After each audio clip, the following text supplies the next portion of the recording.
L'air avait un goût anormal ce matin-là, métallique et lourd, comme si on respirait à travers de la laine mouillée.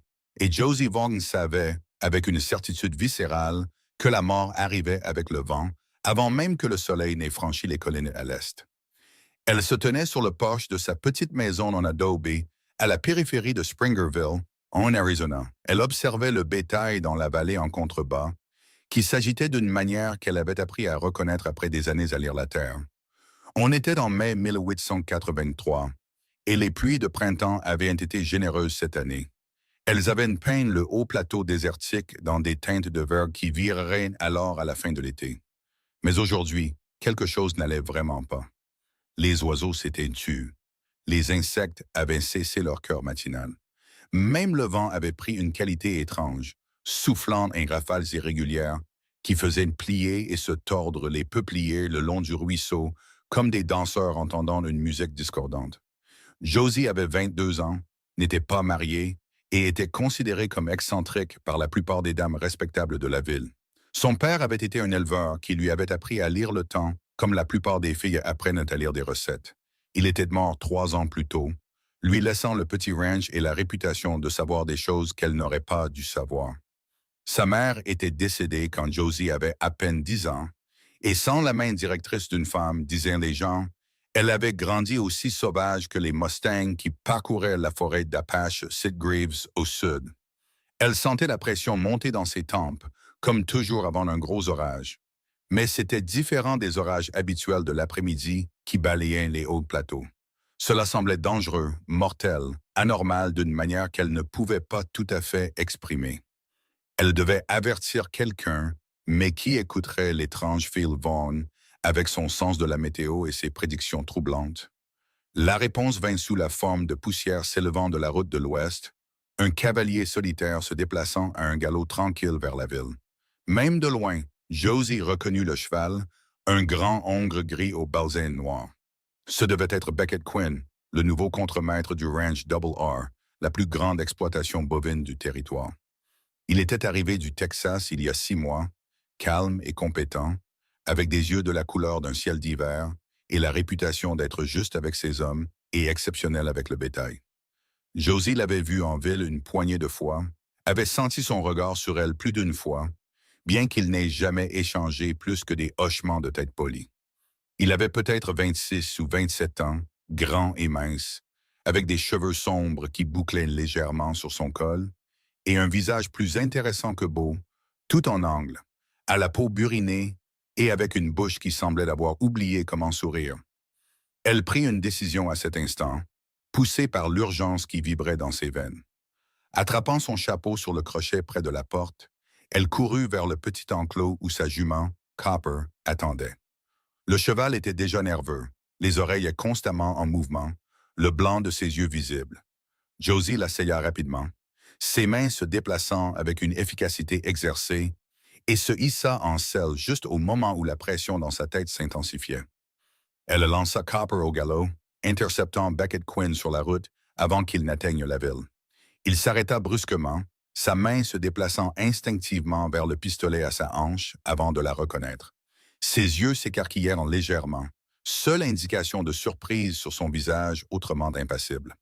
Mademoiselle Vaughan, dit-il, sa voix un parler lent et traînant qui portait la poussière et la distance du Texas. Quelque chose ne va pas? Une tempête arrive, dit Josie, les mots se bousculant. Une mauvaise pire que tout ce que j'ai senti auparavant. Elle va frapper cet après-midi, peut-être plus tôt. Vous devez mettre le troupeau du double R à l'abri. Beckett l'étudia un long moment, ses yeux gris scrutant son visage. La plupart des hommes auraient ri ou l'auraient renvoyé avec un sourire condescendant. Le ciel était clair, d'un bleu cristallin profond qui promettait une autre journée de printemps parfaite, mais il ne rit pas. Quel genre de tempête? Demanda-t-il à la place. Je ne sais pas exactement, admit Josie, frustrée par son incapacité à exprimer ce que ses instincts hurlaient. Mais l'air est anormal, les animaux le savent. Regardez-les. Elle fit un geste vers un pâturage lointain où le bétail était regroupé, meuglant anxieusement. Ils sont terrifiés, et cette sensation dans ma tête, cette pression, c'est comme rien de ce que j'ai connu auparavant. S'il vous plaît, vous devez me croire. Je vous crois, dit simplement Beckett, et quelque chose dans la poitrine de Josie se desserra à ces quelques mots. Le double R et 1500 têtes dispersées sur les pâturages d'été. Si une mauvaise tempête frappe, nous pourrions en perdre la moitié à cause de la panique, des éclairs, des crues soudaines. Où devrions-nous les déplacer? L'esprit de Josie s'emballa. Le domaine du double R couvrait des milliers d'acres de prairies de haut désert, parsemées de collines volcaniques et coupées de cours d'eau saisonniers. Box Canyon, dit-elle finalement. C'est à 3 miles au nord-ouest d'ici, avec de hautes parois et un bon drainage. Il y a de l'eau et de l'herbe, et les parois les protégeront du pire du vent. Je le connais, dit Beckett, mais déplacer 1500 têtes de bétail en quelques heures, ça prendra tous les hommes que j'ai et plus encore. J'aiderai, dit Josie, et je peux rassembler certains des plus petits éleveurs, leur dire de sécuriser leurs propres troupeaux. Pour la première fois, quelque chose qui aurait pu être un sourire toucha le coin de la bouche de Beckett. Savez-vous monter à cheval? Mieux que la plupart des hommes, dit Josie, et cette fois il sourit vraiment, transformant tout son visage. Alors, en selle, dit-il, et il fit faire demi-tour à son cheval gris. Ils se séparèrent à la bifurcation de la route, Beckett se dirigeant vers le siège du double R, tandis que Josie chevauchait à toute allure vers le groupe de petites ranches à l'est de la ville. La pression dans sa tête augmentait, et le vent avait pris une teinte verdâtre qui lui serra l'estomac de peur. Elle s'arrêta d'abord chez les Martinez, où le vieux Carlos réparait une clôture. « Une tempête arrive, dit-elle sans préambule. Mettez votre bétail à l'abri, en hauteur si vous le pouvez, mais protégez-le du vent. » Carlos regarda le ciel clair, puis le visage de Josie, et hocha la tête. Il avait connu son père, avait vu ses prédictions se vérifier trop de fois pour douter. « Je vais faire passer le mot, dit-il. » Elle passa par 3 autres ranches en succession rapide, délivrant le même avertissement, puis tourna Copper vers Box Canyon. Elle pouvait voir l'équipe du Double R au loin, de petites silhouettes à cheval poussant une rivière de bétail. Même à des miles de distance, elle pouvait dire qu'ils se déplaçaient vite, trop vite pour un rassemblement ordinaire. Beckett l'avait cru, avait agi sur sa parole, et maintenant une douzaine d'hommes pariaient leur gagne-pain sur son instinct. La pression dans sa tête monta soudainement, la faisant halter. Copper dansa nerveusement sous elle. Josie leva les yeux et sentit son sang se glacer. Le ciel au nord-ouest s'était assombri, un mur de nuages noirs-violets s'élevant avec une vitesse anormale. Des éclairs scintillaient dans ses profondeurs, et le vent changea soudainement, soufflant froid et fort depuis la direction de la tempête. Elle lança Copper dans une course effrénée, se précipitant vers le troupeau du double R. Ils étaient encore à 1 mile de Box Canyon, le bétail commençant à s'agiter et à refuser d'avancer alors qu'il sentait le danger approcher. Elle pouvait voir Beckett en tête, son cheval gris faisant des allers-retours pour tenter de maintenir le troupeau en mouvement. Les autres cavaliers étaient répartis sur les flancs, criant et agitant leurs chapeaux, essayant d'empêcher la panique inévitable. Josie atteignit l'arrière-garde, où 2 jeunes cowboys luttaient pour pousser les traîneurs. « La tempête est juste derrière nous, cria-t-elle. Nous devons les faire entrer dans le canyon maintenant. L'un des cowboys, à peine âgé de 18 ans, la peur brillant dans ses yeux, hocha la tête. Le patron a dit que vous viendriez. Il vous veut à l'avant avec lui. Josie poussa Copper vers l'avant, se faufilant à travers la masse de bétail, esquivant les cornes et les sabots. Le troupeau était une chose vivante, massive et imprévisible, et l'odeur de leur peur était épaisse dans l'air. Le tonnerre gronda au-dessus, et les premières gouttes de pluie froide commencèrent à tomber, grosses et lourdes. Elle atteignit le côté de Beckett juste au moment où la tempête frappa pour de bon. Le vent vint en premier, une rafale hurlante qui coucha l'herbe et envoya voler la poussière et les débris. Puis la pluie, non pas tombant, mais poussée horizontalement, si épaisse qu'elle pouvait à peine voir à 20 pieds devant elle. Et puis la grêle, des morceaux de glace de la taille de noix qui martelaient tout ce qu'ils touchaient. « On ne va pas y arriver !»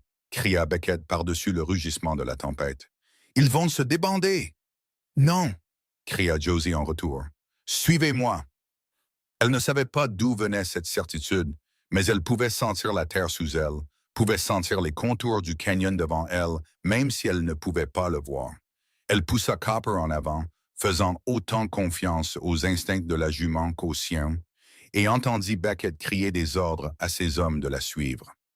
Le bétail était au bord de la panique, les yeux révulsés, les cornes s'entrechoquant alors qu'ils se serraient les uns contre les autres. La foudre frappa quelque part près, le craquement et le grondement simultanés, et Josie sentit Copper faire un bond de côté, mais la jument tint bon et ils plongèrent en avant à travers le maelstrom. L'entrée de Box Canyon apparut hors de la pluie comme un miracle, une ouverture étroite dans une paroi de pierre rouge.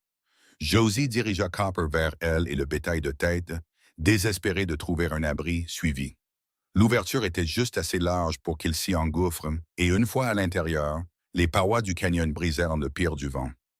Le bétail commença à se calmer, se pressant les uns contre les autres pour se réchauffer, alors que la grêle continuait de tomber. Beckett et ses hommes poussèrent le reste du troupeau à travers, comptant les têtes à la lueur des éclairs.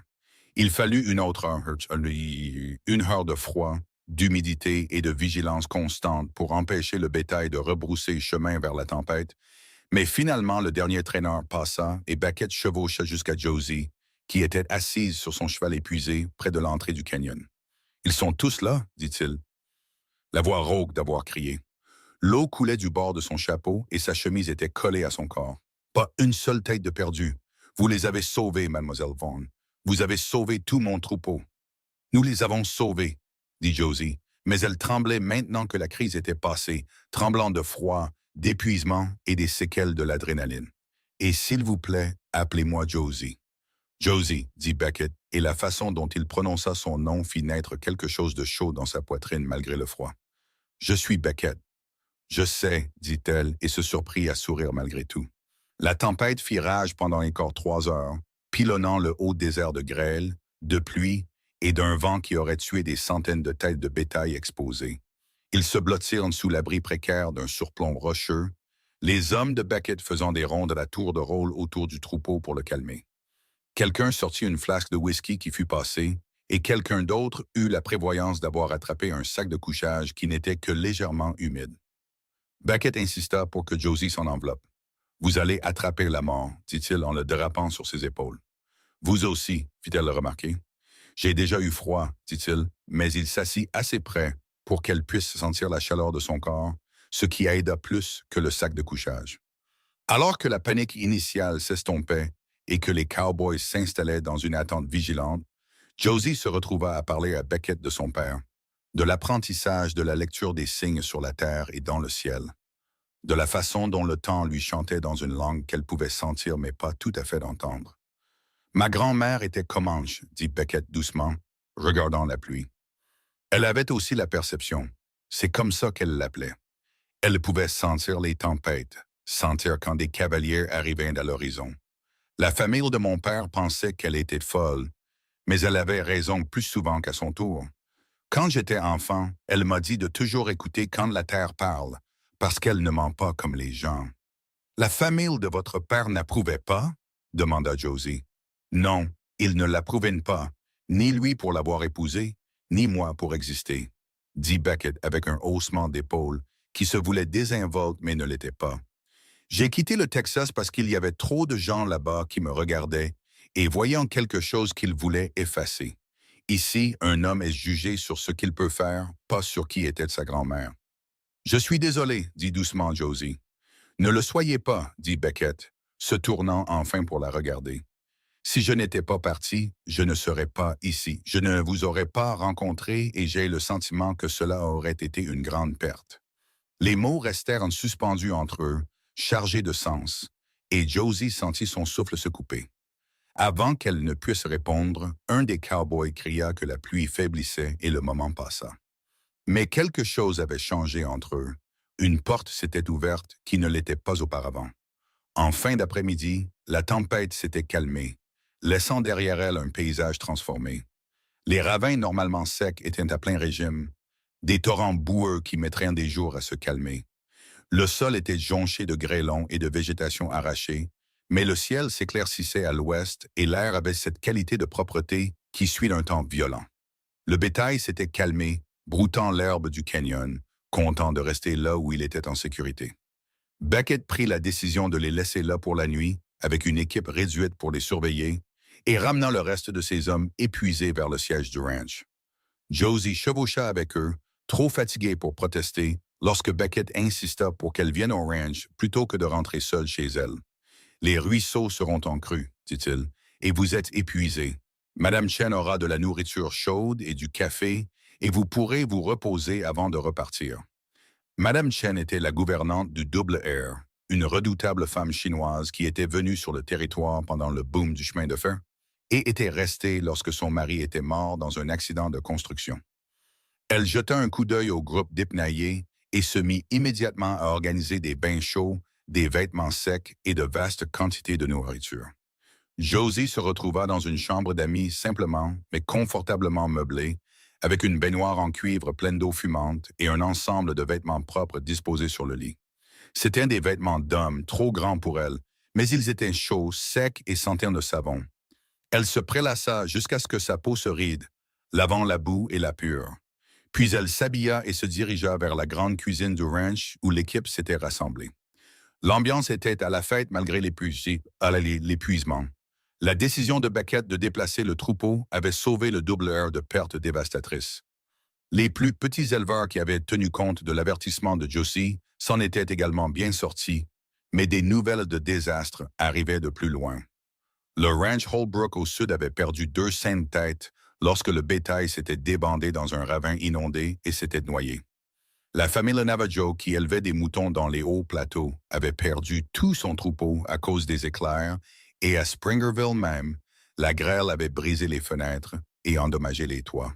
« Si vous ne nous aviez pas prévenus, » dit Tom Blake, l'un des bras droits de Beckett, levant sa tasse de café vers Josie, « nous serions en train d'enterrer du bétail pendant 1 semaine. Vous êtes un miracle, mademoiselle Josie. » « Elle est mieux que ça, » dit Beckett depuis sa position, appuyé contre le comptoir de la cuisine. « Elle est assez intelligente pour écouter ce que la Terre dit et assez courageuse pour agir en conséquence. Nous lui devons plus que des remerciements. »« Je ne veux pas être payé, » dit rapidement Josie. « Je voulais juste aider. »« Pas un paiement, » dit Beckett, « mais vous avez gagné le respect de chaque homme ici, et ça vaut plus que de l'or dans ce pays. » Les cow-boys murmurèrent en leur accord et Josie sentit son visage s'échauffer d'un mélange d'embarras et de plaisir. Elle n'était pas habituée à ce genre d'attention, à ce genre d'acceptation. En ville, elle était l'étrange fille Vaughn. Ici, parmi ces travailleurs qui vivaient proches de la terre, elle était appréciée pour la chose même qui la rendait étrange.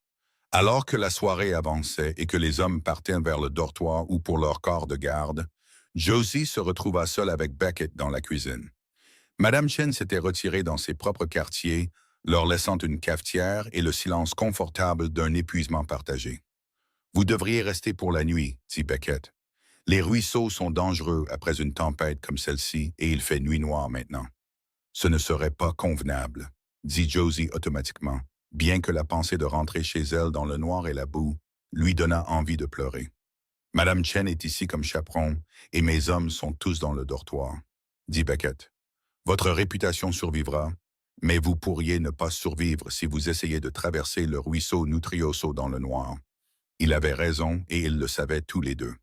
Josie hocha la tête, trop fatiguée pour discuter. « Merci, dit-elle, de m'avoir cru ce matin. La plupart des hommes auraient ri. » « Je ne suis pas comme la plupart des hommes, » dit Beckett, et il y avait quelque chose dans ses yeux qui fit accélérer le pouls de Josie. « Et vous n'êtes pas comme la plupart des femmes. Je l'ai reconnu la première fois que je vous ai vu en ville, debout devant le magasin général, le visage tourné vers le ciel, comme si vous lisiez un livre que vous seul pouviez voir. Je voulais vous parler alors, mais je ne savais pas quoi dire. »« Vous auriez pu commencer par « bonjour », dit Josie, se surprenant à sourire. « Bonjour semble insuffisant pour quelqu'un comme vous, » dit Beckett. « Vous méritez quelque chose de plus, quelque chose de mieux. Un homme devrait avoir de jolis mots prêts quand il parle à une femme qui peut entendre la voix des tempêtes. »« Je n'ai pas besoin de jolis mots, » dit doucement Josie. « J'ai besoin d'honnêteté. J'ai besoin de quelqu'un qui me voit tel que je suis et qui n'essaie pas de me transformer en quelque chose de plus acceptable. »« Alors voici de l'honnêteté, » dit Beckett, posant sa tasse de café et se rapprochant. « Je pense que vous êtes remarquable. Je pense que vous êtes courageuse, intelligente et belle d'une manière qui n'a rien à voir avec la mode ou les convenances. Je pense que vous avez sauvé 1500 têtes de bétail et probablement une douzaine de vies aujourd'hui, et je pense que j'aimerais mieux vous connaître si vous le permettez. Le cœur de Josie battait la chamade maintenant, mais pas de peur. J'aimerais ça, dit-elle. J'aimerais beaucoup ça. Beckett sourit alors, un vrai sourire qui illumina tout son visage et le fit paraître des années plus jeune. Bien, dit-il, c'est bien. Maintenant, allez vous reposer. Demain, je vous raccompagnerai chez vous et nous pourrons parler davantage. Josie alla dans la chambre d'amis dans un état second, l'esprit tourbillonnant. Elle était sortie ce matin pour avertir d'une tempête et elle avait trouvé quelque chose qu'elle ne cherchait pas, quelque chose dont elle ne savait même pas qu'elle le voulait. La possibilité d'une connexion, d'être comprise, d'être appréciée pour exactement qui elle était. Elle s'endormit presque instantanément, son corps réclamant le repos dont il avait désespérément besoin. Quand elle se réveilla, la lumière du soleil filtrait par la fenêtre et elle pouvait entendre les bruits du ranch qui s'éveillaient à l'extérieur. Elle s'habilla rapidement avec ses propres vêtements, que Madame Chen avait d'une manière ou d'une autre lavés et séchés pendant la nuit, et se dirigea vers la cuisine. Beckett était là, propre et rasé, bien plus présentable que la nuit précédente. Il lui tendit une tasse de café et une assiette d'œufs et de biscuits. « Madame Chen a laissé ça pour vous, dit-il.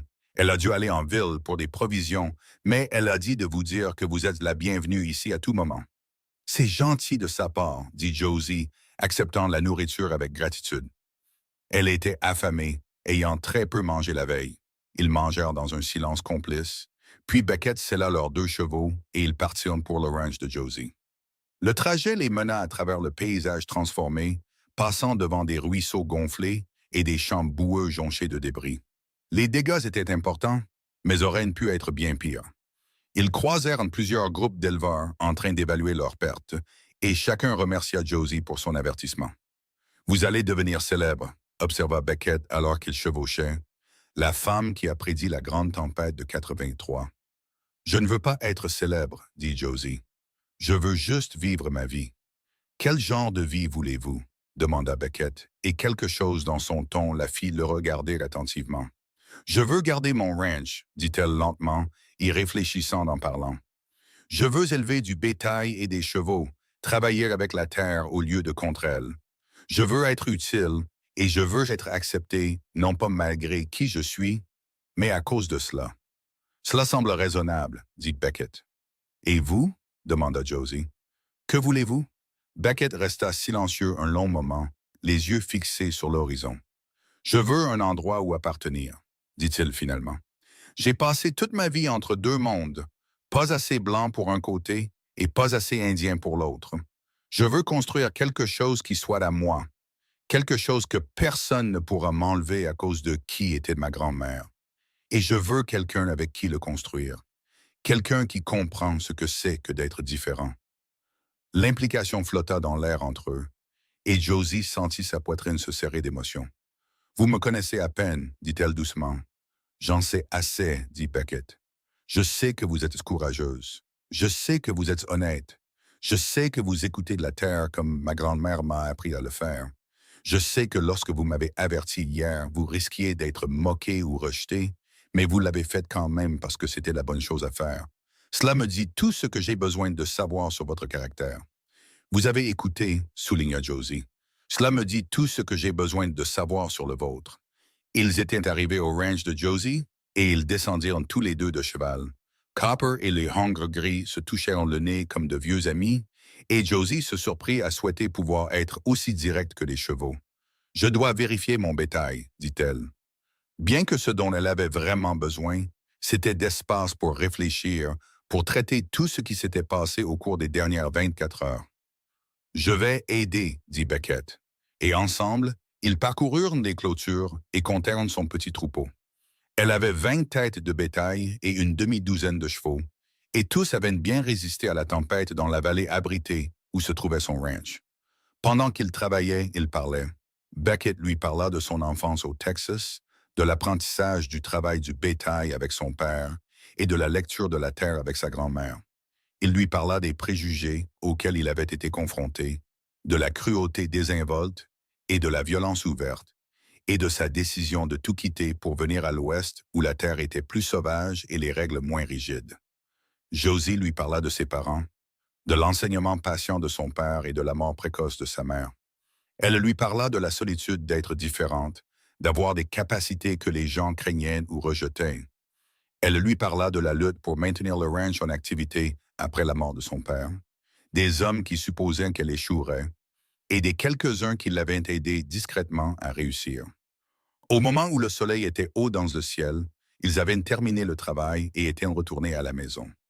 Josie fit du café et ils s'assirent sur le porche en regardant les nuages se former au-dessus des montagnes lointaines. Je devrais rentrer, dit Beckett finalement, mais j'aimerais vous rendre visite officiellement si vous le voulez bien. Dimanche après-midi, peut-être? Je pourrais apporter un pique-nique et nous pourrions monter jusqu'à Silver Creek. J'aimerais ça, dit Josie, et fut récompensé par un autre de ses rares sourires. À dimanche, alors, dit-il, et il toucha le bord de son chapeau avant de monter sur son gris et de s'éloigner. Josie le regarda partir, le cœur rempli de quelque chose qu'elle avait peur de nommer. Elle avait vécu toute sa vie en sentant qu'elle n'était pas tout à fait à sa place, qu'elle était toujours légèrement décalée par rapport au reste du monde. Mais avec Beckett, elle se sentait comprise d'une manière qu'elle n'avait jamais connue auparavant. Il voyait son étrangeté non pas comme un défaut, mais comme un don, et il l'appréciait parce qu'il comprenait ce que c'était que d'être différent. Les jours suivants passèrent dans un tourbillon de travail et d'anticipation. Josie répara les dégâts de la tempête, aida ses voisins avec leurs propres réparations, et se surprit à penser constamment à Beckett. Quand le dimanche arriva enfin, elle passa un temps embarrassant à décider quoi porter, optant finalement pour sa meilleure jupe d'équitation et un chemisier bleu qui, selon son père, correspondait à ses yeux. Beckett arriva exactement à l'heure dite, montant son hongre gris et menant une jolie jument baie. « J'ai pensé que vous aimeriez changer de Copper, dit-il. Voici Rosie. C'est le cheval le plus doux de notre troupeau. Copper sera jalouse, dit Josie, mais elle fut charmée par le geste. Ils partirent vers Silver Creek, chevauchant côte à côte à travers le paysage verdoyant du printemps. La tempête avait fait éclore des fleurs sauvages, des touches de jaune, de violet et de rouge sur l'herbe, et l'air était rempli de chants d'oiseaux. Ils parlèrent de tout et de rien, la conversation s'écoulant aussi facilement que le ruisseau à côté d'eux. Beckett lui parla de ses prêts pour le double R, de programmes d'élevage et de gestion de l'eau, et de son espoir d'acheter un jour son propre ranch. Josie lui parla de son rêve d'agrandir son exploitation, de prouver qu'une femme pouvait diriger un ranch avec succès toute seule. Pas toute seule, dit Beckett. Personne ne réussit seul ici. Nous avons tous besoin d'aide, de communauté. Mais vous avez déjà prouvé que vous pouvez diriger un ranch aussi bien que n'importe quel homme. Ils étendirent une couverture au bord du ruisseau et déballèrent le pique-nique que Mme Chen avait préparé. Il y avait du poulet froid et du pain frais, du fromage, des pommes et des biscuits, le tout emballé dans un panier en osier. Ils mangèrent, parlèrent et regardèrent l'eau s'écouler, et Josie ressentit un contentement dont elle ne savait pas qu'il lui manquait. « Puis-je vous demander quelque chose ?» dit Beckett alors qu'il remballait les restes du pique-nique. « Bien sûr, dit Josie. Ce matin-là, quand vous êtes venu m'avertir de la tempête, vous avez dit que la sensation dans votre tête était pire que tout ce que vous aviez connu auparavant. La ressentez-vous toujours? La perception, je veux dire. » Josie réfléchit à la question. « Elle est toujours là, dit-elle lentement, comme un bourdonnement à l'arrière de mon esprit. La plupart du temps, c'est calme, juste une sensation des schémas météorologiques, des systèmes de pression qui se déplacent sur la Terre. Mais parfois, ça devient fort, urgent, comme avant la tempête. Je ne peux pas toujours prédire exactement ce qui arrive, mais je peux sentir quand quelque chose de dangereux se prépare.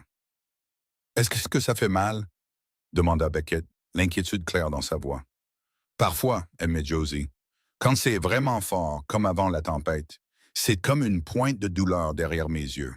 Mais la plupart du temps, c'est juste là, une partie de qui je suis. » Ma grand-mère disait que sa perception avait un prix, dit Beckett. Elle disait que les esprits ne donnaient pas de cadeaux sans demander quelque chose en retour. Elle avait de terribles maux de tête, et parfois elle avait des visions qui la laissaient épuisée pendant des jours. « Vous a-t-elle appris, demanda Josie, à écouter comme elle le faisait? » Elle a essayé, dit Beckett. J'en ai une partie, je pense. Je peux sentir des choses parfois, sentir quand le temps change ou quand un danger approche, mais rien de comparable à ce que vous avez et rien de comparable à ce qu'elle avait. Peut-être que ça saute des générations, ou peut-être que ça ne vient d'à pleine puissance qu'aux femmes. Je ne sais pas. Ils retournèrent au ranch de Josie, alors que le soleil se couchait, peignant le ciel de teintes d'orange, de rose et d'or.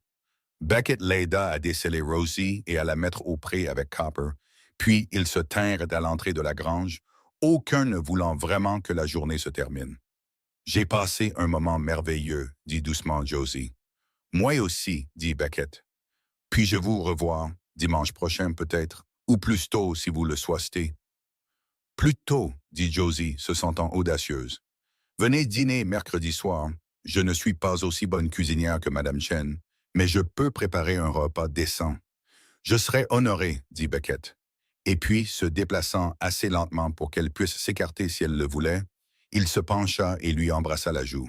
C'était le plus léger des contacts, à peine plus qu'un effleurement de lèvres contre la peau, mais il envoya une chaleur inonder tout le corps de Josie. « À mercredi, dit-il, et il monta sur son gris et s'éloigna dans le crépuscule naissant. Josie toucha sa joue là où il l'avait embrassée et sourit. Elle était en train de tomber amoureuse, réalisa-t-elle, tombant vite et fort, et sans aucune de la prudence que son père avait toujours conseillée en affaires. Mais cela ne ressemblait pas à des affaires. Cela ressemblait à un retour à la maison, à la découverte d'un endroit où elle était enfin à sa place. Mercredi arriva et Josie passa la journée à se préparer. Elle nettoya la maison jusqu'à ce qu'elle brille, fit du pain et une tarte, et prépara un ragoût avec les derniers légumes de son hiver. Elle changea de vêtements 3 fois avant de se décider pour une simple robe verte qui avait appartenu à sa mère, retouchée pour s'adapter à sa plus grande taille. Beckett arriva avec une bouteille de vin et un bouquet de fleurs sauvages qu'il admit avoir cueillies lui-même. « Madame Chen a dit que je devais apporter des fleurs, dit-il, l'air légèrement embarrassé. J'espère que les fleurs sauvages conviennent. Je n'ai pas eu le temps d'aller en ville pour en acheter. Elles sont parfaites, dit Josie, sincèrement touchée. Elle les mit dans un bocal Mason sur la table, où leur couleur vive apportait de la vie à la pièce simple. Le dîner fut facile et confortable, la conversation s'écoulant naturellement. Ensuite, ils s'assirent sur le porche et regardèrent les étoiles apparaître. La nuit était claire et chaude, avec juste assez de brise pour éloigner les insectes. « Parlez-moi de vos projets pour votre ranch, » dit Beckett. « Que feriez-vous si l'argent n'était pas un problème? » Josie rit. « C'est un sacré rêve, dit-elle, mais si je pouvais faire n'importe quoi, je creuserais un vrai puits pour ne pas avoir à transporter l'eau du ruisseau. Je construirais une plus grande grange et j'agrandirais mon troupeau. Peut-être me lancer dans l'élevage de chevaux. Il y a de l'argent à se faire en vendant des poneys de travail entraînés. Et je construirais une vraie maison, pas seulement cette petite cabane en adobe que mon père a montée quand nous nous sommes installés ici. Ce sont de bons projets, dit Beckett. Réalisables aussi, avec du temps et du travail. Et vous? Demanda Josie. Vous avez dit que vous vouliez votre propre ranch un jour. J'ai économisé, dit Beckett. Le doubleur paye bien et je ne dépense pas beaucoup. Dans un an ou deux, je devrais avoir assez pour un acompte sur une propriété. Rien d'aussi grand que le doubleur, mais assez. Quelques centaines d'acres, de la place pour un troupeau décent, des droits d'eau, de la bonne herbe. Où voudriez-vous vous installer? Demanda Josie, essayant de garder sa voix désinvolte. Ici, dit simplement Beckett. Springerville ou quelque part à proximité. J'aime ce pays. C'est assez haut pour avoir de vraies saisons, mais pas si haut qu'on est enneigé tout l'hiver. L'herbe est bonne, l'eau est fiable, et les gens sont honnêtes. Et il y a cette femme que j'ai rencontrée. Quelqu'un que j'aimerais beaucoup mieux connaître. Il semble idiot de s'installer ailleurs quand tout ce que je veux est ici. Le souffle de Josie se coupa. « Beckett, dit-elle doucement. « Trop rapide? » demanda-t-il en se tournant pour la regarder. « J'ai tendance à parler franchement. Mon père disait toujours que je ne ferais jamais un diplomate. »« Pas trop rapide, dit Josie. »« Honnête, j'aime l'honnêteté. »« Alors voici plus d'honnêteté, dit Beckett. Je pense à vous constamment. Je pense à la façon dont vous avez traversé cette tempête sans hésitation, à la façon dont vous avez fait confiance à vos instincts, même si tout le monde aurait pensé que vous étiez folle. Je pense à la façon dont vous regardez le ciel et à la façon dont vous parlez de la Terre comme si c'était une chose vivante. Je pense à construire une vie ici, et quand j'imagine cette vie, vous y êtes. Je vous imagine dans la mienne aussi, admet Josie. Je ne m'attendais pas à ça, je ne le cherchais pas. Mais vous voilà, et tout semble différent maintenant, meilleur. Beckett tendit la main et prit la sienne. Sa paume colleuse était chaude contre la sienne.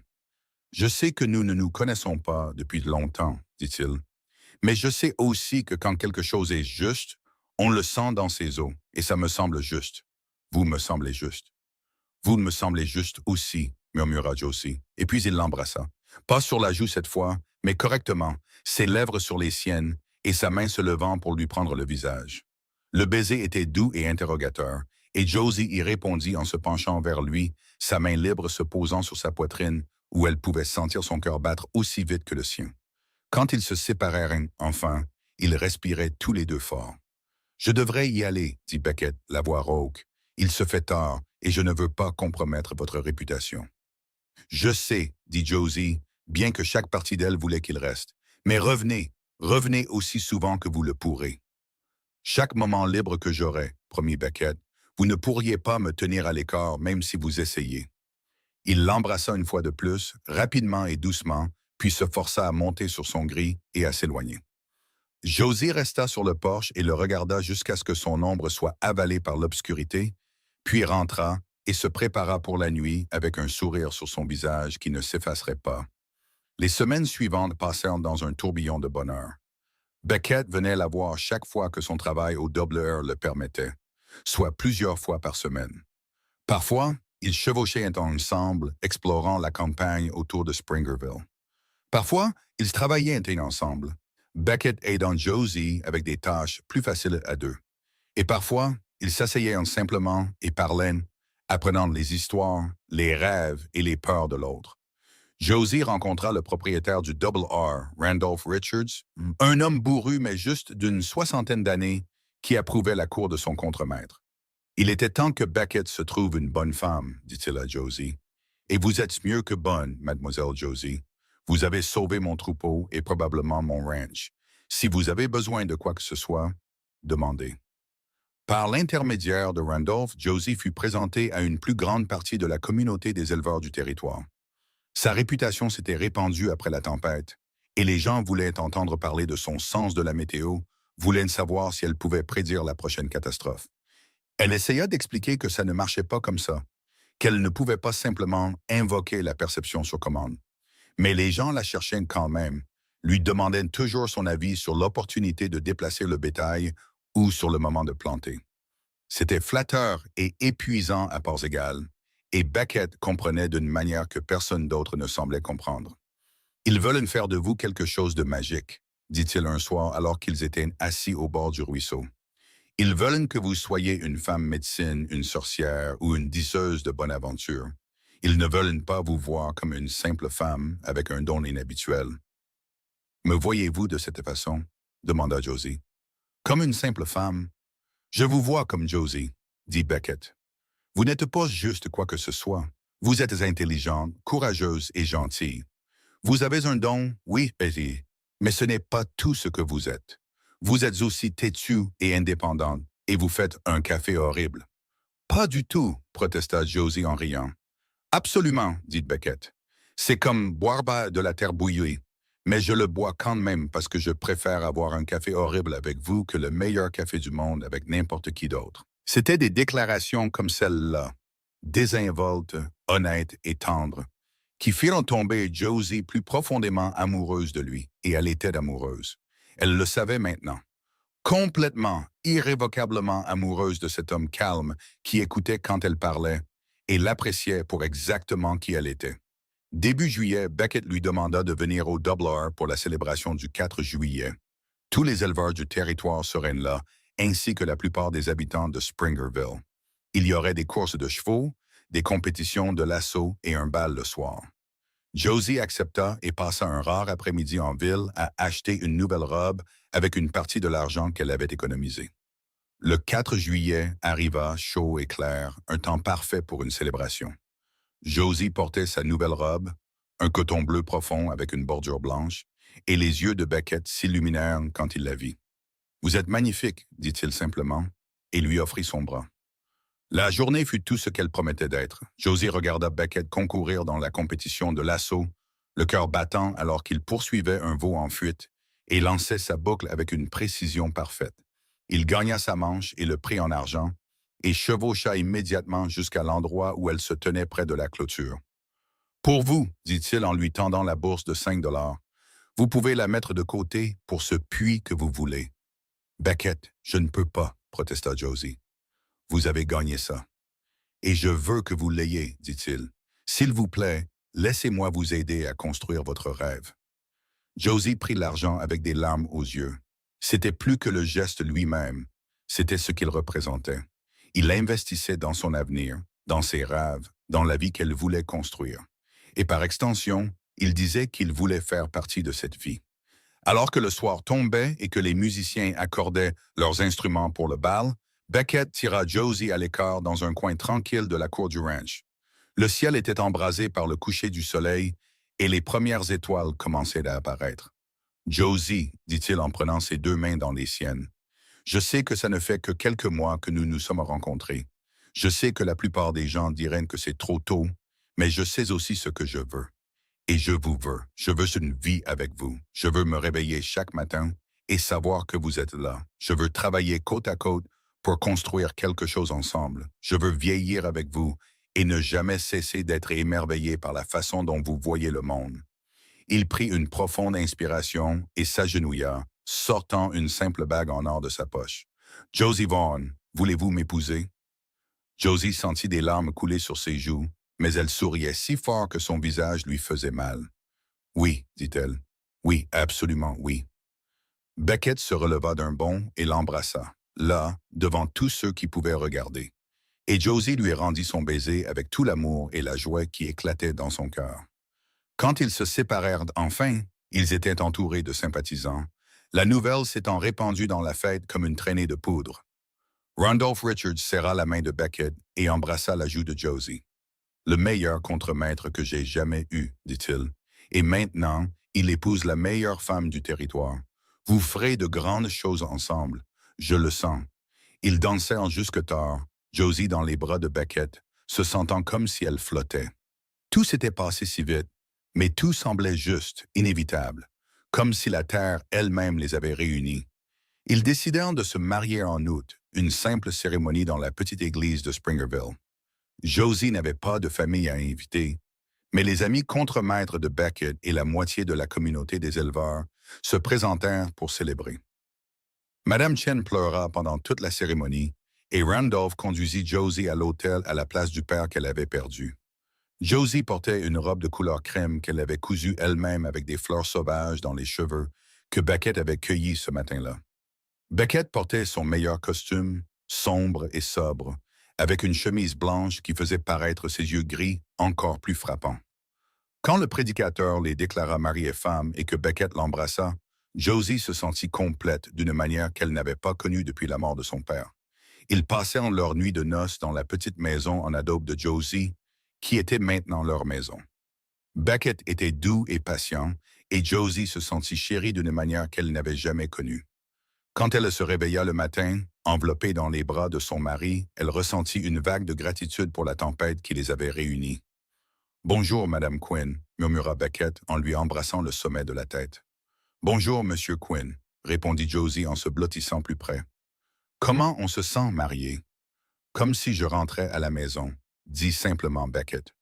Comme si tout avait enfin un sens. Ils restèrent là un moment, parlant doucement de leur projet.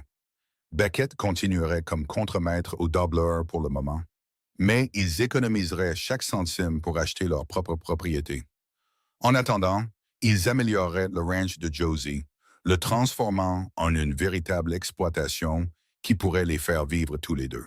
« J'ai parlé à Randolph hier, » dit Beckett. « Il a proposé de nous vendre la section sud du Double R quand nous serons prêts. 5 cents acres, une bonne source d'eau, connectée à votre propriété. Il nous fera crédit à des conditions équitables. »« Beckett, c'est merveilleux, » dit Josie en se redressant pour le regarder. « Cela ferait de nous l'une des plus grandes exploitations de la région. » C'est l'idée, dit Beckett en la ramenant dans ses bras. Construire quelque chose qui dure, quelque chose que nous pourrons transmettre à nos enfants un jour. Des enfants. Le mot envoya un frisson d'anticipation à travers Josie. Elle ne s'était pas permis de penser si loin, mais maintenant, allongée ici avec son mari, l'avenir s'étendait devant eux, plein de possibilités. Les mois suivants furent chargés et heureux. Ils travaillèrent ensemble sur le ranch de Josie, que tout le monde appelait maintenant la propriété Quinn. Ils creusèrent le puits dont Josie avait rêvé, trouvant de l'eau à 40 pieds. Ils agrandirent la grange et construisirent un système de corral approprié. Et lentement, ils commencèrent à planifier la maison qu'ils construiraient, la dessinant à la lueur de la lampe et se disputant joyeusement sur le nombre de chambres dont ils auraient besoin. En novembre, Josie découvrit qu'elle était enceinte. Elle le dit à Beckett un soir alors qu'ils étaient assis près du feu, trop nerveuse pour croiser son regard. Elle ne s'y attendait pas si tôt et n'était pas sûre qu'il serait prêt. Mais Beckett poussa un cri de joie et la prit dans ses bras, la faisant tourner jusqu'à ce qu'elle soit étourdie et rit. « Un bébé », n'arrêtait-il pas de dire. « Nous allons avoir un bébé. »« Es-tu heureux ?» demanda Josie, ayant besoin d'entendre les mots. « Heureux ne commence même pas à le décrire, » dit Beckett en la reposant doucement et en posant sa main sur son ventre encore plat. « Josie, tu m'as tout donné, un foyer, un avenir et maintenant une famille. Je t'aime plus que les mots ne peuvent le dire. »« Je t'aime aussi, » murmura Josie et l'embrassa. L'hiver passa tranquillement. Beckett était protecteur au point d'être agaçant, essayant d'empêcher Josie de faire tout travail lourd. Josie, habituée à être indépendante, s'agaçait des restrictions, mais trouvait aussi son inquiétude touchante. Ils firent un compromis. Josie promit de demander de l'aide pour les tâches lourdes et Beckett promit de ne pas la surveiller constamment. En mars, la perception de Josie sauva de nouveau des vies. Elle se réveilla au milieu de la nuit avec un terrible sentiment d'urgence, la pression dans sa tête si intense qu'elle pouvait à peine voir. « Un incendie » halta-t-elle en s'agrippant au bras de Beckett. « Il va y avoir un incendie au doubleur bientôt. » Beckett ne posa pas de questions, enfila simplement ses vêtements et courut vers son cheval. Josie le suivit plus lentement, son ventre de femme enceinte la rendant maladroite. Au moment où elle atteignit le double R, Beckett avait réveillé toute la maisonnée et pas un instant trop tôt.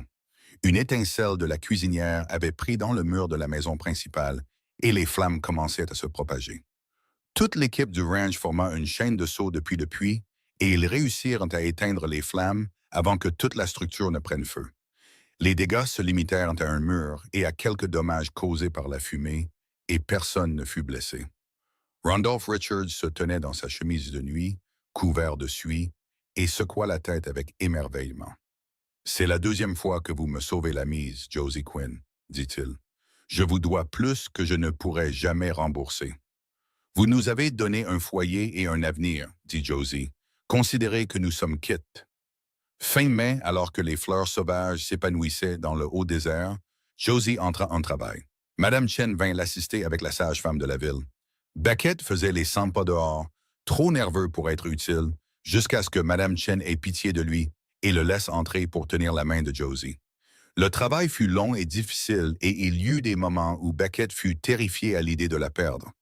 Mais Josie était forte, plus forte qu'il ne l'avait jamais imaginé, et au coucher du soleil, elle donna naissance à un petit garçon en bonne santé avec une puissante paire de poumons.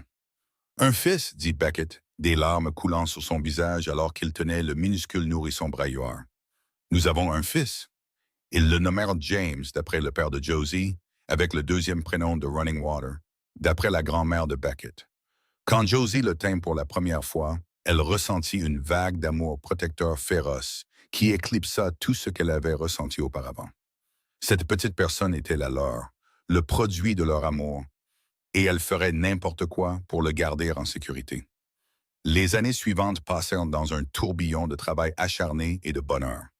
Ils achetèrent la section sud de Randolph, contractant une dette qui terrifiait Josie, mais excitait Beckett. « C'est un investissement dans notre avenir, » dit-il.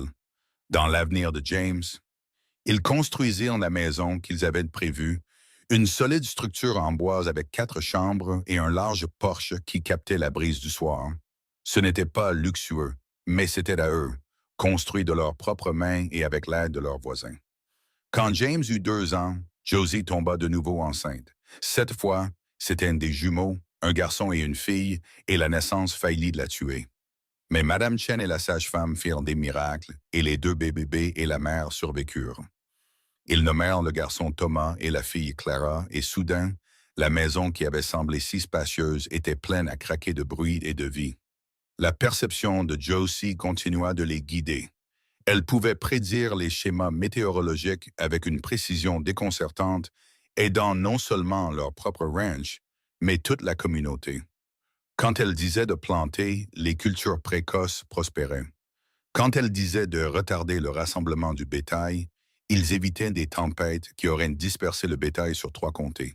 Elle devint connue dans tout le territoire comme la femme météo, bien qu'elle insistât toujours sur le fait qu'elle n'était que Josie, la femme d'un éleveur qui avait un don. Beckett se révéla être un aussi bon père qu'il était un mari. Il était patient avec les enfants, apprenant à James à monter à cheval et à utiliser le lasso, lisant à Clara et Thomas les quelques livres qu'il possédait. Il n'éleva jamais la voix avec colère et était prompt à louer et lent à critiquer. Josie le regardait avec leurs enfants et retombait amoureuse de lui encore et encore. Quand James eut 10 ans, le territoire connut une sécheresse sans précédent. Les ruisseaux s'asséchèrent, l'herbe devint brune et cassante, et le bétail commença à mourir. Les éleveurs du monde entier étaient au bord de la ruine. Mais la perception de Josie lui avait dit que la sécheresse arrivait, et ils s'étaient préparés. Ils avaient foré un puits plus profond l'année précédente et avaient stocké du foin. Leur bétail était maigre mais vivant, et ils purent aider certains de leurs voisins à survivre à la crise. La sécheresse cessa à l'automne avec une tempête que Josie sentit venir 3 jours à l'avance. Elle avertit tous ceux qui voulaient bien l'écouter, et cette fois, les gens la crurent sans poser de questions. Quand les pluies arrivèrent, ils étaient prêts, et le territoire se remit lentement. En 1895, alors que James avait 12 ans et les jumeaux 10, Randolph Richards mourut paisiblement dans son sommeil à l'âge de 78 ans. Il laissa le reste du double R à Beckett, son employé le plus digne de confiance et ce qu'il avait de plus proche d'un fils. Soudain, les Quinn devinrent l'un des plus grands propriétaires terriens du territoire avec près de 3000 acres et 2000 têtes de bétail. C'est trop, dit Josie, submergée par la responsabilité. Comment pouvons-nous gérer tout ça? De la même manière que nous avons tout géré, dit calmement Beckett. Ensemble, un jour à la fois, et nous embaucherons de l'aide. James est assez grand pour travailler à plein temps et nous pouvons engager plus d'hommes. Ils firent exactement cela et, d'une manière ou d'une autre, ils y parvinrent. Josie gérait la maison et le programme d'élevage, utilisant son sens de la météo pour optimiser les périodes de vélage et les schémas de pâturage. Beckett gérait les opérations quotidiennes et l'équipe. James, grand et sérieux comme son père, se mit à l'élevage comme s'il était né pour ça. Les jumeaux étaient encore jeunes, mais ils aidaient là où ils le pouvaient. Clara montrait un don pour les chevaux et Thomas révélait le sens des chiffres et des affaires de son père. En 1898, Josie prédit avec précision un blizzard tardif qui aurait pris tout le monde au dépourvu. Grâce à son avertissement, les éleveurs mirent leurs troupeaux à l'abri et stockèrent du fourrage supplémentaire. Le blizzard fut dévastateur pour la région, mais la zone autour de Springerville survécut relativement indemne. Le gouverneur du territoire lui envoya une lettre de félicitations que Beckett encadra et accrocha dans le salon malgré les protestations de Josie. À l'approche du nouveau siècle, les Quinn étaient prospères au-delà de tout ce que Josie aurait pu imaginer ce jour où elle était partie avertir un étranger d'une tempête imminente. Ils possédaient l'un des plus grands ranchs du territoire de l'Arizona, employant 2 douzaines d'hommes et étaient respectés dans toute la région. Leurs enfants étaient en bonne santé et heureux, devenant de jeunes gens compétents qui perpétueraient l'héritage que leurs parents avaient construit. Mais malgré tout leur succès, ce que Josie chérissait le plus était encore le simple plaisir de s'asseoir sur le porche avec Beckett le soir, regardant le soleil se coucher sur la terre qu'ils aimaient. Ils étaient mariés depuis 15 ans et elle l'aimait plus maintenant que le jour de leur mariage. Il était son partenaire dans tous les sens du terme et elle ne pouvait imaginer sa vie sans lui. « Le regrettes-tu parfois ?» lui demanda-t-elle un soir, assise près de lui, la tête sur son épaule. « D'avoir quitté le Texas, de venir ici, de prendre une chance sur une femme étrange qui prétendait savoir quand les tempêtes arrivaient. » Pas une seule seconde, dit Beckett en lui embrassant le sommet de la tête. Tu es la meilleure chose qui me soit jamais arrivée, Josie Quinn. Toi, nos enfants et cette vie que nous avons construite ensemble. Si je devais tout recommencer, je ne changerais rien. Pas même mon café horrible? Taquina Josie. Eh bien, peut-être ça, admet Beckett, et ils rirent tous les deux. En 1900, James eut 17 ans et annonça son intention d'épouser Sarah Martinez, la fille de leur voisin Carlos. Josie et Beckett donnèrent leur bénédiction, ravis de voir leur fils si heureux. Le mariage eut lieu au Ranch Quinn avec la moitié du territoire présent, et cela rappela à Josie son propre mariage toutes ces années auparavant. Alors qu'elle regardait James et Sarah danser, elle sentit le bras de Beckett autour de sa taille. « On a bien réussi, murmura-t-il à son oreille. « Regarde-le, c'est un homme bien et c'est grâce à toi. »« Grâce à nous, corrigea Josie. Nous avons fait ça ensemble. » Les jumeaux avaient maintenant 13 ans, à l'aube de leur propre jeunesse. Clara avait le don de sa mère pour la météo, bien que moins fort, et elle pouvait généralement dire quand une tempête arrivait un jour à l'avance. Thomas avait la confiance calme de son père et la sagesse de sa grand-mère, et il parlait déjà d'aller à l'université pour étudier l'agriculture. En 1902, le désastre frappa de nouveau. Une tempête de fin de printemps, pire encore que celle qui avait réuni Josie et Beckett, déchira le territoire. Mais cette fois, Josie la sentit venir 4 jours à l'avance et toute la région se prépara. Le bétail fut mis à l'abri, les provisions furent stockées, et quand la tempête frappa, ils étaient prêts. Certains dégâts étaient inévitables, mais des vies et des moyens de subsistance furent sauvés parce que les gens avaient appris à écouter quand Josie Vaughan Quinn disait qu'une tempête arrivait. Dans les jours qui suivirent, alors qu'ils évaluaient les dégâts et aidèrent les voisins à reconstruire, Beckett tira Josie à l'écart. « J'ai réfléchi, dit-il.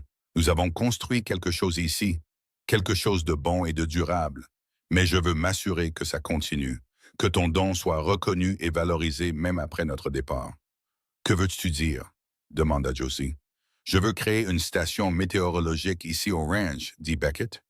Rien de sophistiqué, juste une tenue de registre minutieuse de tes prédictions et des conditions météorologiques réelles. Avec le temps, cela pourrait aider à prouver que ta perception est réelle, qu'elle est précieuse. Peut-être que ça pourrait même aider d'autres personnes ayant le même don.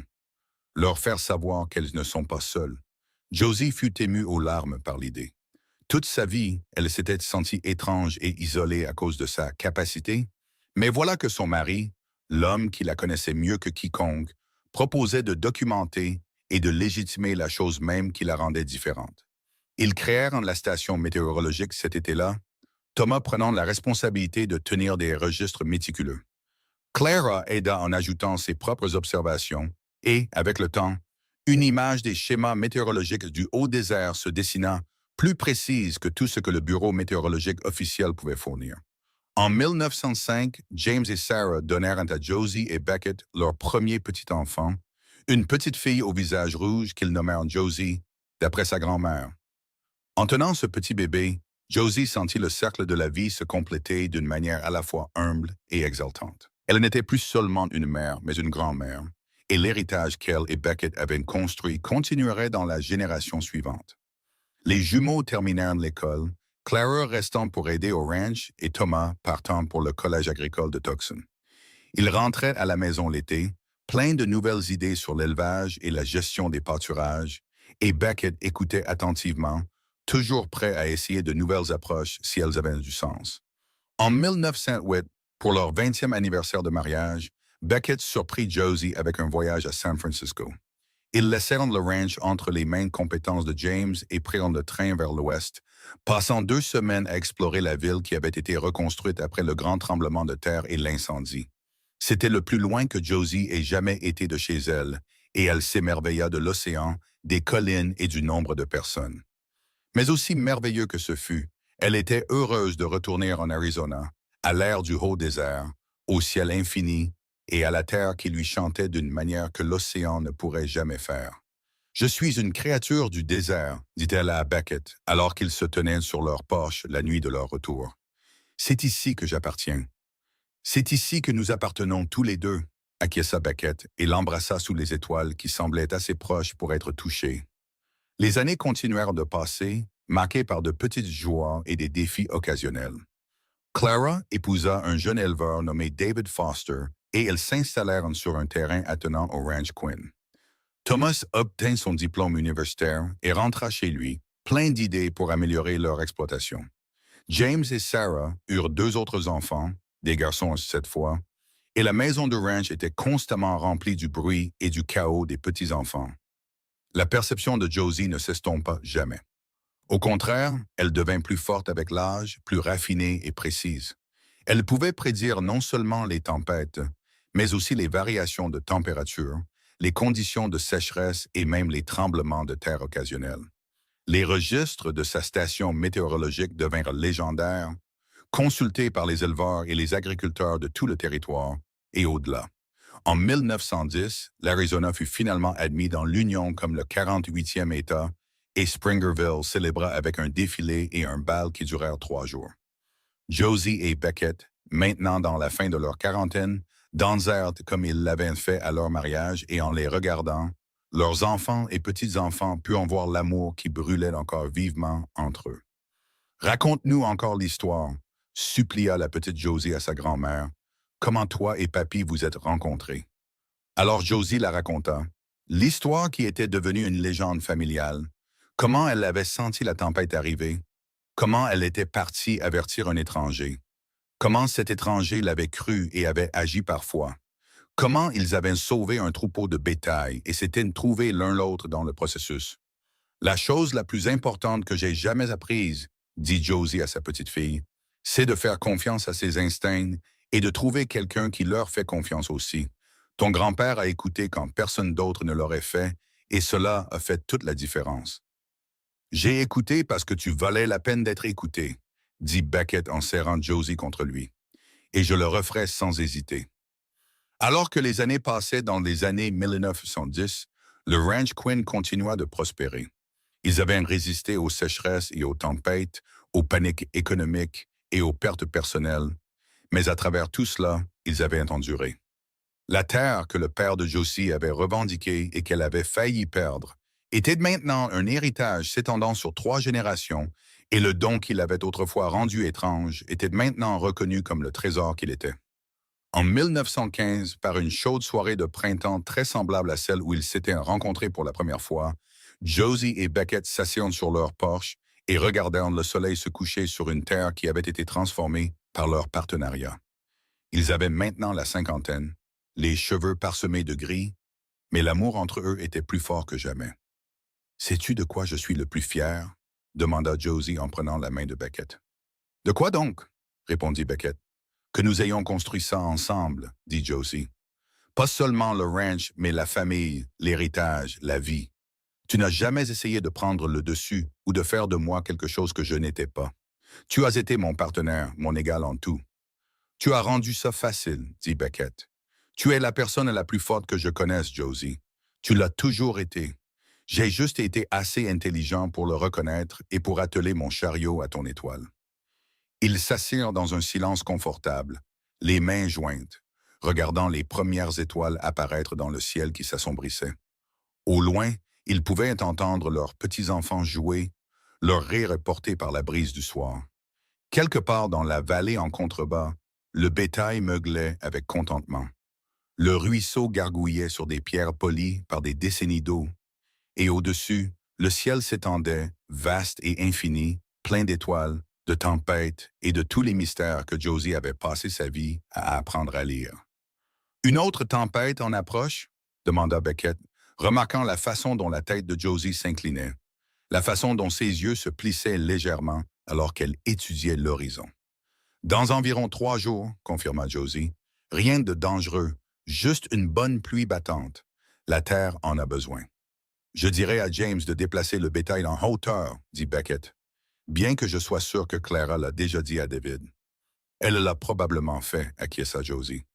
Elle est douée pour la perception, meilleure que je ne l'étais à son âge. Peut-être que ça saute une génération, ou peut-être que ça avait juste besoin de temps pour trouver son chemin. Alors qu'ils étaient assis là, l'histoire de leur vie s'étalant autour d'eux dans la terre qu'ils avaient façonnée Et la famille qu'ils avaient élevée, Josie ressentit un profond sentiment de contentement. Elle avait trouvé sa place dans le monde, avait trouvé un partenaire qui l'appréciait pour exactement qui elle était, et ensemble, ils avaient construit quelque chose qui durerait longtemps après leur départ. La tempête que Josie avait prédite arriva exactement quand elle l'avait dit. Une pluie douce qui s'infiltra dans la terre sèche et fit naître une nouvelle récolte de fleurs sauvages. Et dans les années qui suivirent, il y aurait d'autres tempêtes et d'autres défis. Mais la famille Quinn les affronta tous ensemble, guidée par la sagesse de la femme qui savait que les tempêtes arrivaient avant tout le monde et de l'homme qui avait été assez intelligent pour écouter. James prit de plus en plus en charge les opérations quotidiennes du ranch, alors que Beckett et Josie entraient dans une semi-retraite confortable, passant leur journée avec leurs petits-enfants et s'occupant de la station météorologique qui était devenue une ressource précieuse pour tout l'État. Le don de Clara continua de se développer et elle devint connue à son tour comme quelqu'un qui pouvait lire le temps avec une précision déconcertante. Les techniques d'élevage moderne de Thomas améliorèrent les rendements et l'efficacité, assurant la prospérité du ranch pour les générations à venir. En 1920, à l'âge de 56 ans, la santé de Beckett commença à décliner. Le médecin de la ville dit que c'était son cœur, affaibli par des années de travail acharné et de vie en haute altitude. Josie le soigna attentivement, refusant d'accepter qu'elle pourrait le perdre après toutes ces années. Et Beckett, fidèle à lui-même, se battit pour rester avec elle avec toute la force qu'il avait. « Je ne suis pas prêt à te quitter », lui dit-il une nuit, sa main serrée dans la sienne. Nous étions censés vieillir ensemble. « Nous avons vieilli ensemble », dit Josie, des larmes coulant sur son visage. « Et nous vieillirons encore. Tu ne vas nulle part. » Et d'une manière ou d'une autre, miraculeusement, il ne partit pas. Que ce soit la volonté féroce de Josie, la médecine moderne ou simplement que leur histoire n'était pas censée se terminer encore, Beckett se rétablit. Il ne fut jamais aussi fort qu'il l'avait été, mais il était vivant, et c'était tout ce qui comptait.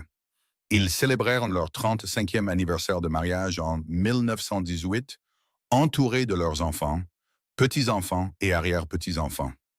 Le ranch s'était agrandi pour couvrir plus de 5000 acres, et le nom Quinn était connu dans tout l'Arizona comme synonyme de bétail de qualité et de prévisions météorologiques précises. « On a eu une belle vie », dit Beckett à Josie cette nuit-là, tous les deux seuls dans la maison qu'ils avaient construite ensemble. « On n'a pas encore fini », dit fermement Josie. « Il nous reste des années, toi et moi, des années pour voir nos petits-enfants grandir, pour rencontrer nos arrière-arrière-petits-enfants, pour voir la terre changer et grandir. Tant que je suis avec toi, dit Beckett, je suis content où que je sois. » Ils se tinrent sur le porche, comme ils l'avaient fait d'innombrables fois auparavant, et regardèrent les étoiles tourner au-dessus de leur tête. Quelque part au loin, une tempête se préparait. Josie pouvait le sentir dans ses os, une anticipation agréable plutôt que l'alarme urgente du danger. Il pleuvrait demain, une douce pluie de printemps qui verdirait les herbes et remplirait les ruisseaux. « Une tempête arrive, dit-elle, et Beckett sourit. « Tu dis ça depuis 37 ans, dit-il, et tu ne t'es jamais trompé. » « J'avais raison la première fois que je te l'ai dit Josie en se penchant contre sa chaleur. « Cette tempête nous a réunis. Tout le reste n'a été que des détails. »« Les meilleurs détails de ma vie, dit Beckett, et il l'embrassa alors que les premières gouttes de pluie commençaient à tomber. Et ainsi leur histoire continua, année après année, saison après saison, tempête après tempête. Ils vieillirent ensemble, leurs enfants et petits-enfants, perpétuant l'héritage qu'ils avaient construit. La station météorologique devint une installation permanente, ses registres consultés par les météorologues et les scientifiques étudiant les schémas climatiques. Et toujours, quand une tempête approchait, il y avait un Quinn qui le savait avant tout le monde, qui pouvait l'avertir, préparer et sauver des vies et des moyens de subsistance. Dans leur soixantaine dizaine, Josie et Beckett étaient encore assis sur ce porche la plupart des soirs, regardant le soleil se coucher sur une terre qui avait été transformée par leur amour et leur travail. Ils avaient vécu pour voir les automobiles et les avions, l'électricité et les téléphones arriver dans le haut désert. Mais certaines choses ne changeaient jamais. La terre chantait toujours à ceux qui pouvaient l'entendre. Le ciel racontait toujours des histoires à ceux qui pouvaient les lire. Et l'amour, le véritable amour, perdurait à travers toutes les tempêtes que la vie pouvait apporter. Par une chaude soirée de 1928, 45 ans après qu'une jeune femme soit partie avertir un étranger d'une tempête imminente, Josie et Beckett s'assirent sur leur porche et regardèrent leurs arrière-petits-enfants jouer dans la cour. Ils avaient tous les deux la soixantaine maintenant, les cheveux gris et le visage buriné, mais se tenaient toujours la main comme de jeunes mariés. « T'es-tu déjà demandé ce qu'aurait été ta vie si tu ne m'avais pas averti ce jour-là? » demanda Beckett. « Jamais, » dit fermement Josie. Cette tempête était destinée à nous réunir. Tout dans cette journée était juste, du moment où j'ai décidé de partir au moment où tu as dit que tu me croyais. Nous étions toujours destinés à nous trouver. J'aime à le penser, dit Beckett. J'aime à penser que quelque part, d'une manière ou d'une autre, nous nous serions trouvés quoi qu'il arrive. Mais je suis content que ça se soit passé comme ça. Je suis content que tu aies fait confiance à ton don, et je suis content d'avoir été assez intelligent pour te faire confiance. Ils s'assirent dans un silence confortable, regardant le ciel virer alors au rose et au violet, alors que le soleil descendait vers l'horizon. Au loin, le bétail paissait paisiblement. Plus près des ciels, leur famille riait et jouait, et au-dessus, le vaste ciel de l'Arizona s'étendait à l'infini, plein d'histoires, de tempêtes et de possibilités infinies. « Je t'aime, Josie Quinn, » dit doucement Beckett. « Je t'ai aimé dès l'instant où tu es sorti de cette tempête avec le feu dans les yeux et la certitude dans la voix, et je t'aimerai jusqu'à mon dernier souffle et au-delà. »« Je t'aime aussi, » murmura Josie, la voix épaisse d'émotion. « Tu as écouté quand personne d'autre ne l'aurait fait. Tu m'as cru quand la croyance était tout ce que j'avais à offrir. Tu as été mon partenaire, mon amour, mon foyer pendant 45 ans. Et je remercie Dieu pour cette tempête qui t'a amené dans ma vie. » Ils s'embrassèrent au coucher du soleil, deux personnes qui avaient bâti un empire sur la confiance et l'amour, qui avaient affronté des tempêtes littérales et métaphoriques, et qui n'avaient jamais douté un seul instant qu'ils étaient faits pour être ensemble. Et quand la pluie arriva le lendemain, douce et pénétrante, apportant la vie au haut désert, Josie et Beckett se tinrent sur leurs porches et sourirent, car les tempêtes, avaient-ils appris, n'étaient pas toujours des présages de destruction. Parfois, elles apportaient exactement ce qui était nécessaire. Parfois, elles apportaient le salut. Et parfois, juste parfois, elles réunissaient deux personnes qui étaient destinées à affronter toutes les tempêtes de la vie côte à côte, construisant un héritage d'amour qui durerait des générations. Leur histoire devint une légende en Arizona, la femme météo et le cowboy qui l'a cru, dont le partenariat avait bâti l'un des plus beaux ranchs du territoire. Mais pour Josie et Beckett, ce ne fut jamais une légende. C'était simplement leur vie, remplie de joies ordinaires et de défis quotidiens, maintenus ensemble par la confiance, l'amour et le simple fait d'écouter quand quelqu'un que vous aimez vous dit qu'une tempête arrive. Et 50 ans après cette première tempête, quand Josie avait 72 ans et Beckett 76, ils s'asseyaient encore sur ce porche chaque soir, se tenaient encore la main comme de jeunes amants, regardaient encore le ciel ensemble et s'émerveillaient de la vie qu'ils avaient construite. Leurs enfants, eux, ont des enfants qui, eux, ont des enfants, et le ranch Quinn s'étendait à travers le haut désert comme un témoignage de ce que deux personnes pouvaient accomplir quand elles travaillaient ensemble, quand elles croyaient l'une en l'autre, quand elles affrontaient chaque tempête côte à côte. Pour leur 50e anniversaire de mariage en 1933, toute la ville de Springerville leur organisa une fête. Il y eut des discours, des toasts et un gâteau assez grand pour nourrir 100 personnes. Le gouverneur de l'Arizona envoya une lettre de félicitations. La Société météorologique de l'État décerna à Josie un prix pour l'ensemble de sa carrière pour ses décennies de prévisions météorologiques précises. Mais la meilleure partie de la journée fut simplement de s'asseoir avec Beckett, sa main dans la sienne, et de savoir qu'ils avaient réussi. Ils avaient construit quelque chose de beau et de durable à partir d'un simple acte de confiance un jour de tempête, 5 décennies plus tôt. 50 ans, s'émerveilla Beckett. Un demi-siècle avec toi, et ça ne semble toujours pas assez. Nous en aurons plus, promit Josie. Je le sens, il nous reste des années, toi et moi. Et ils en eurent. Ils vécurent jusqu'à plus de 80 ans, toujours vifs d'esprit et engagés dans le monde qui les entourait. Ils virent naître leurs arrière-petits-enfants.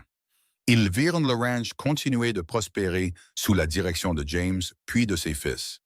Ils furent témoins de l'évolution de la prévision météorologique, de la sagesse populaire à la précision scientifique, et ils étaient fiers de savoir que la station météorologique de Josie avait contribué à cette évolution.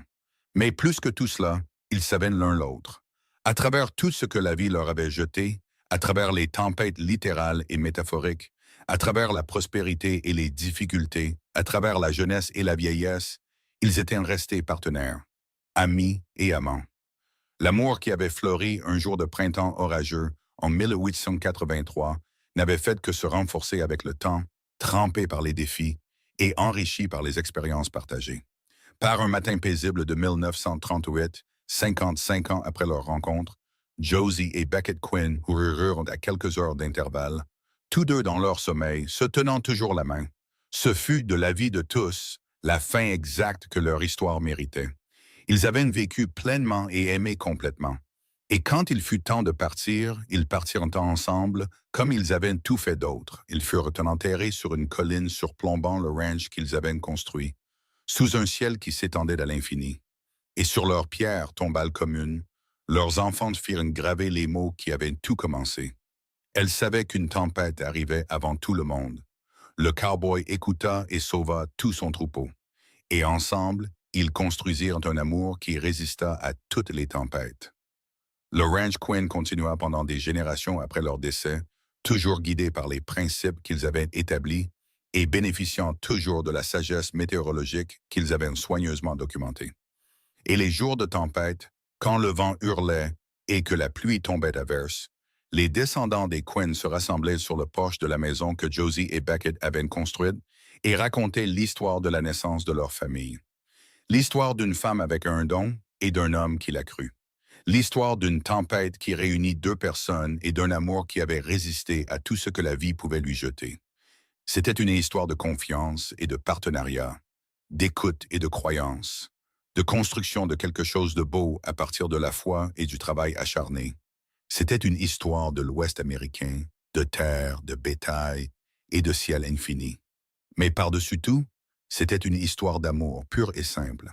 Et elle rappelait à tous ceux qui l'entendaient que parfois, les meilleures choses de la vie arrivent portées par la tempête.